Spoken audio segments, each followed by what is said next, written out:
지금부터 IBS 인하대학교 방송국의 아침 정규 방송을 시작하겠습니다.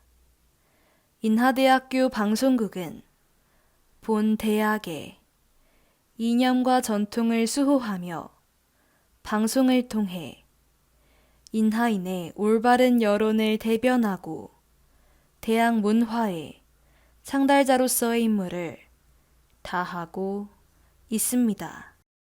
아침 신문 브리핑입니다.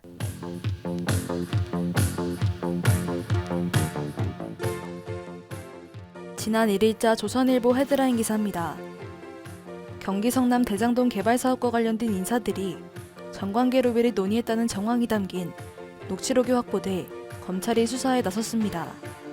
관련 녹취록은 화천대유 관계자의 소유주 정영학 회계사가 제출한 것으로 화천대유 대주주를 비롯한 대장동 사업 관계자 간의 대화가 담겨 있습니다. 녹취록과 첩보 등에 따르면 정관계 인사 이름이나 직책과 함께 거론된 금품 액수를 합하면 약 350억 원에 이르는 것으로 확인됩니다. 특히 실명이 거론된 인사 중 곽상도 무소속 의원도 포함되며 곽 의원의 아들은 화천대유로부터 퇴직금 명목에 50억 원을 받은 것으로 드러났습니다. 이에 김호수 검찰총장은 여야, 신분, 지위를 막론하고 본 사건에 대해 신속하고 철저하게 수사할 것이라는 입장을 밝혔습니다.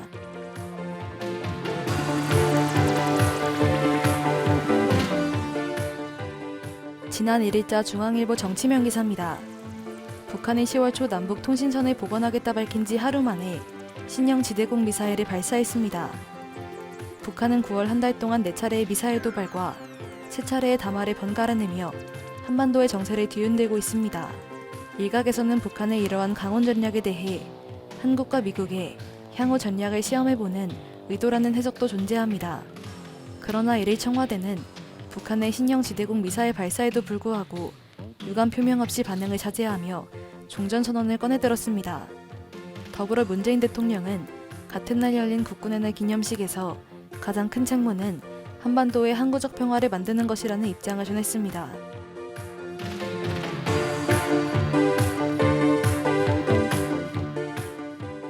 지난 1일자 한겨레 헤드라인 기사입니다. 정부가 고위 당 정청회의를 통해 가상자산 소득에 대한 과세를 내년 1월 1일부터 예정대로 시행할 것이라는 입장을 밝혔습니다. 더불어민주당은 그동안 과세를 유예하는 방안을 논의해왔으나 결국 과세 시기를 미루지 않기로 최종 의견을 모았습니다. 이번 법안을 통해 가상자산 과세는 250만 원 초과분에 한해 양도차익의 20%의 소득세를 부과하여 과세할 예정입니다. 하지만 일각에서는 가상자산 투자자에 대한 안정장치가 미흡함에도 세금을 먼저 걷는 것이 맞느냐는 의견이 존재합니다. 이에 민주당 핵심 관계자는 내년 1월 1일부터 과세하기로 한 현행법을 대체할 수 있는 법이 현재로선 존재하지 않는다며 유감을 표했습니다. 지금까지 아침신문 브리핑에 장유서였습니다.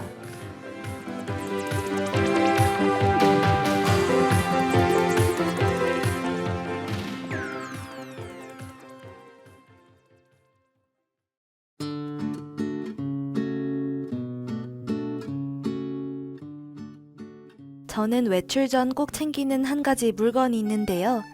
바로 인공 눈물입니다. 언젠가부터 인공 눈물 없이는 눈이 뻑뻑해 견딜 수 없는 순간들이 많아졌기 때문이죠. 혹시 여러분도 저와 비슷한 경험 해보신 적 있으신가요? 그런 여러분을 위해 준비했습니다. 하루 5분 간단한 스트레칭으로 굳어버린 근육에 활기를 불어넣어 드릴게요.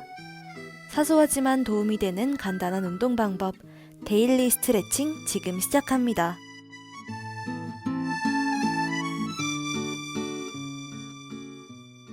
현대인들은 하루 중 대부분의 시간을 컴퓨터, 모바일 기기 등을 바라보며 생활합니다. 더욱이 코로나19로 인한 마스크 착용으로 호흡할 때 생기는 공기가 눈을 건조하게 만들어 안구 건조증을 경험하는 사람들이 늘고 있는데요. 특히 요즘같이 갑자기 공기가 건조해지는 환절기에 따라하기 좋은 안구 스트레칭 방법을 알려드리겠습니다. 첫째, 편안하게 눈을 감고 눈동자를 상하좌우로 10회 천천히 굴려주세요. 둘째, 두 손을 충분히 비벼 열이 나게 한 후 따뜻해진 손으로 10초간 눈을 지그시 눌러주세요. 마지막으로 눈에서 30cm 떨어진 위치에 손가락을 두고 손가락 끝에 초점을 맞춘 채 앞뒤로 천천히 10회 왕복해주세요. 온갖 스마트 기기로 지쳐 건조해진 우리의 눈. 오늘의 스트레칭으로 여러분의 눈 건강을 챙기시길 바랍니다.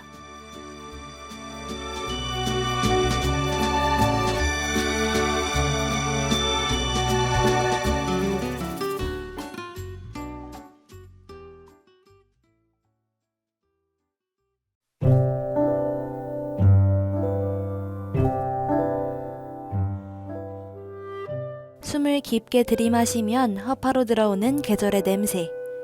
우리는 일상 속에서 너무도 당연하게 맑은 공기와 선명한 사계절을 누리곤 합니다. 하지만 우리가 알지 못하는 사이 지구는 크고 작은 병으로 고통받고 있는데요. 1년째 꺼지지 않는 산불, 마리아나 해구에서 발견된 비닐봉지, 한 달 넘게 지속되는 열대야까지 대체 지구에서 무슨 일이 일어나고 있는 걸까요? 산업화 이후 1.5도씨 상승해버린 지구의 체온. 지구가 보내는 위험한 신호를 인지하고 고열을 앓는 지구를 치료하는 시간, 지구 처방전, 지금 시작합니다.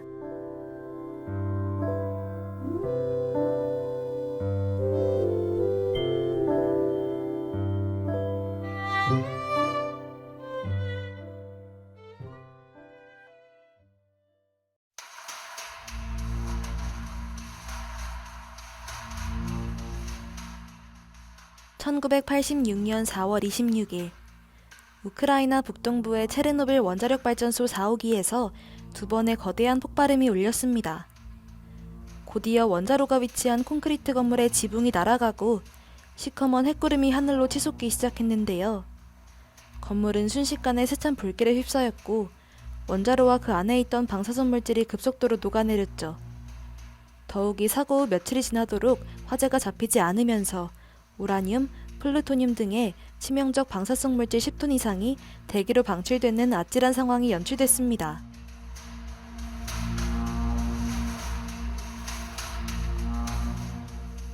방사능 낙지는 바람을 타고 이웃나라인 러시아는 물론 동유럽과 서유럽, 그리고 미국 동부까지 날아갔습니다.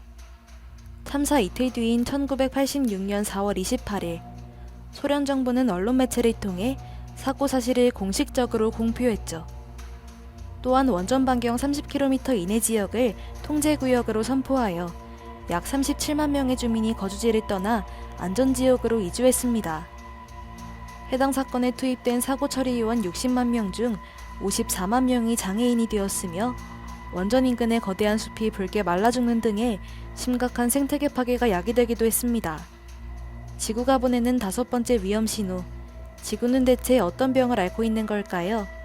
노래 한 곡 듣고 와서 본격적인 이야기 시작해보겠습니다.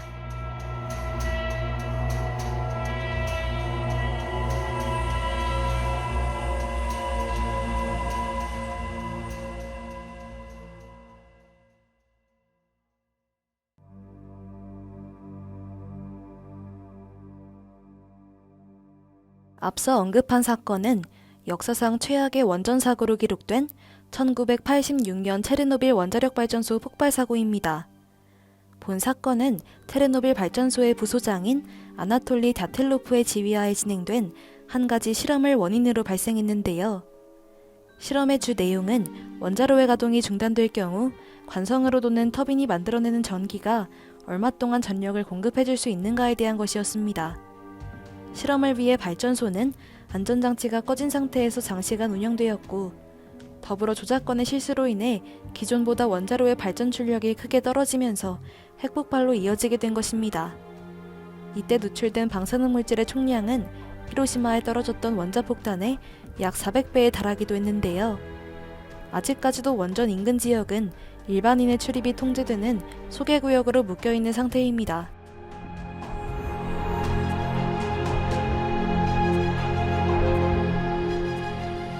체르노빌 원자력 발전소 폭발 사고를 통해 진단한 지구의 병명은 방사능 오염입니다. 국제원자력기구는 방사능 오염을 의도하지 않은 방사성 물질이 인체를 포함한 지구 내부나 표면에 존재하는 상황이라 정의 내렸는데요. 보통의 경우 방사능 오염은 원자력 사고에 의해 발생하지만 드물게 핵폭발로 인한 낙진으로 확산되기도 합니다.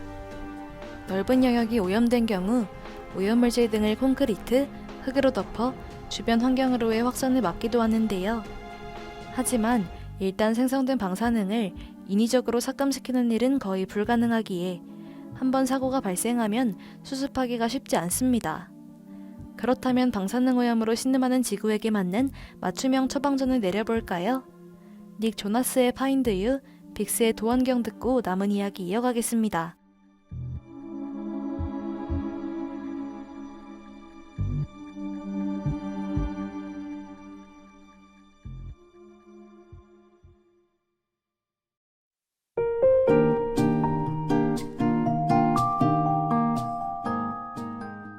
성명 지구, 나이 45억 4천세, 병명 방사능 오염, 증상 방사능 오염물질에 의한 자연의 황폐화.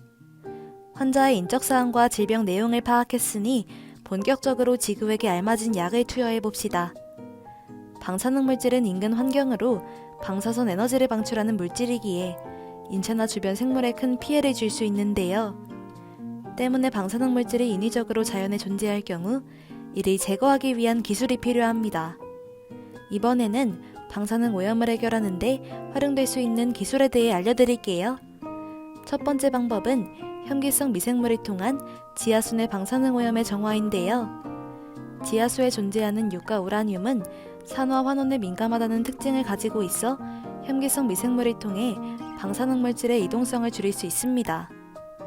이러한 이동성의 변화는 지하수에서 방사능 물질의 이동 및 제거 과정에 큰 도움을 줄 수 있습니다.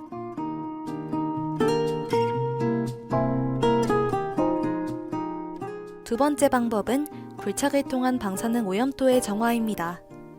오늘 설명드렸던 체르노빌 원자력 발전소 사고 역시 해당 방법을 이용하여 오염토를 정화하고자 했죠. 이 방법은 간단히 말해 오염된 지역에 방사능 오염토를 적출하고 안전한 곳으로 옮기는 것을 말하는데요. 보통 5에서 10cm 깊이를 굴착한 후 오염토는 핵 폐기물 저장소로 옮겨 보관하곤 합니다. 이외에도 동전기 정화 공정, 유리화 공정 등 다양한 방법의 정화 기술이 존재하는데요. 하지만 이러한 기술이 존재함에도 한번 방사능으로 오염된 토양과 지하수는 이전의 상태로 복구되기가 불가능에 가깝습니다. 때문에 원전에 대한 철저한 사전 관리가 필요한 것으로 보입니다.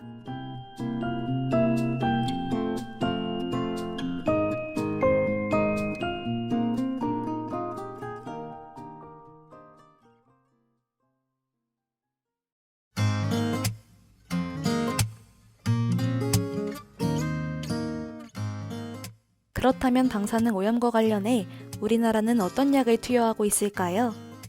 체르노빌 원전 사고 후 서방 측 전문가들은 원자력 안전 문화의 부재를 지적하며 원전 설계에 있어 철저한 안전 관리를 강조했는데요. 때문에 우리나라의 경우 원자력 시설의 방호 및 방사능 방제 대책법을 마련해 방사능 오염으로부터 대비하고 있습니다.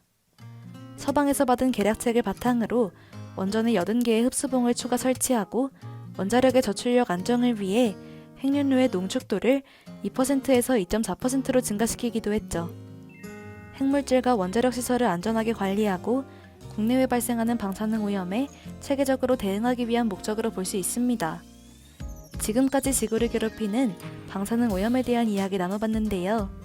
오늘의 처방전을 통해 지구를 위한 여러분의 작은 습관이 생기기를 바랍니다. 그럼 온앤오프의 플라이 투 더 문 들으며 다음 주 이 시간 지구에게 더 도움이 되는 처방전을 들고 찾아뵙겠습니다.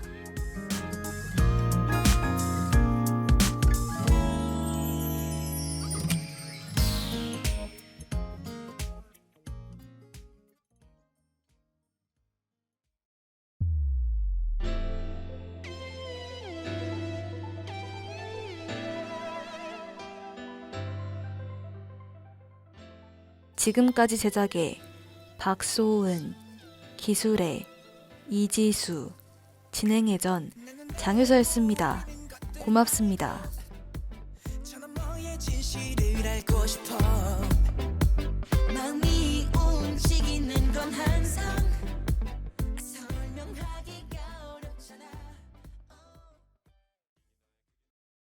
지금까지 여러분께서는 IBS 인하대학교 방송국의 아침 정규방송을 들으셨습니다. 다음 정규방송 시간까지 안녕히 계십시오. 여기는 참된 방송 인하대학교 방송국입니다. IBS